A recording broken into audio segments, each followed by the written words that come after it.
Comment rencontrer l'amour de sa vie lorsque l'on est marseillaise chrétienne la trentaine? Value proposition de valeur. Je m'appelle Marc, je suis marseillais, sans enfant, et j'ai 39 ans. Si vous êtes marseillaise, chrétienne, blanche, que vous avez la trentaine, et êtes célibataire, rencontrons-nous pour du sérieux, qu'en dites-vous? Aussi, et ceci serait très profitable pour les célibataires chrétiennes, en demande d'un compagnon marseillais viril et puissant, j'offre à la fin de cette vidéo un livre au format e-book, avec mes fameuses coordonnées. De plus, n'oubliez pas mademoiselle de commenter, partager, et surtout vous abonner pour recevoir d'autres propositions de valeur. Mon mari souhaite héberger son père chez nous.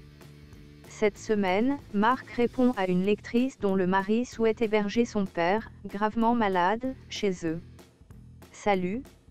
Cela fait 10 ans que je suis mariée, enfin presque.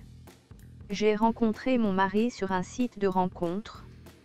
Notre relation a toujours été faite de haut et de bas, mais nous nous en sommes toujours sortis. Nous n'avons pas d'enfants ensemble, car il avait 2 filles d'une précédente union. Je ne dirais pas que ce fut un problème d'ailleurs, il ne les voyait pas beaucoup de toute façon. Depuis 1 an et demi, son père est malade. Il a la maladie de Parkinson et a de plus en plus de mal à vivre seul, ce qui fait que mon mari passe beaucoup de temps chez lui. Et ce qu'il redoutait par-dessus tout est arrivé récemment, son père n'est plus autonome. Le problème est que mon mari refuse de le confier à un établissement spécialisé. Il a décidé de préparer la chambre d'amis chez nous et de l'adapter pour que l'on puisse l'héberger.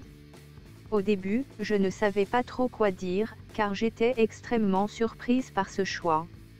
Mon mari et moi travaillons tous les deux, comment allons-nous pouvoir gérer son père?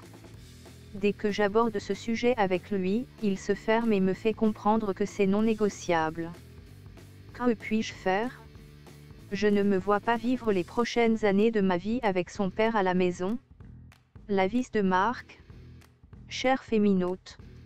La première question que j'ai envie de vous poser concerne votre propre situation. Qu'en est-il de vos parents? Comment prévoyez-vous de vous occuper d'eux quand viendra le moment où cela deviendra nécessaire? Avez-vous des frères et sœurs? Je vous pose cette question car il est très difficile de comprendre pourquoi l'autre réagit ainsi si l'on n'est pas nous-mêmes déjà passés par là. La famille est quelque chose de très complexe et sensible, qu'il soit question des enfants ou des parents. Vous noterez aussi que la question des parents en fin de vie est très culturelle. Dans de nombreux pays, la question de savoir quoi faire des parents lorsqu'ils perdent en autonomie ne se pose même pas, une chambre est déjà prévue pour eux chez un des enfants et ce ne sont pas des sujets tabous. Au sein même d'une culture, par exemple, en France, c'est aussi très lié à notre propre histoire familiale. Ensuite, imaginez que c'est peut-être difficile pour lui de prendre cette décision et c'est pourquoi il ne souhaite pas vraiment en parler.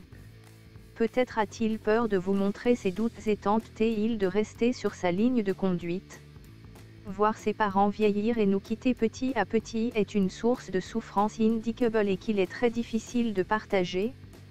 Il n'existe pas de solution simple à votre question car il vous faut d'abord trouver un espace de dialogue bienveillant avec votre mari où l'objectif ne serait pas de le faire changer d'avis mais déjà de l'écouter. C'est à cette condition seulement que vous pourrez éventuellement le comprendre et décider ensemble ce qu'il convient de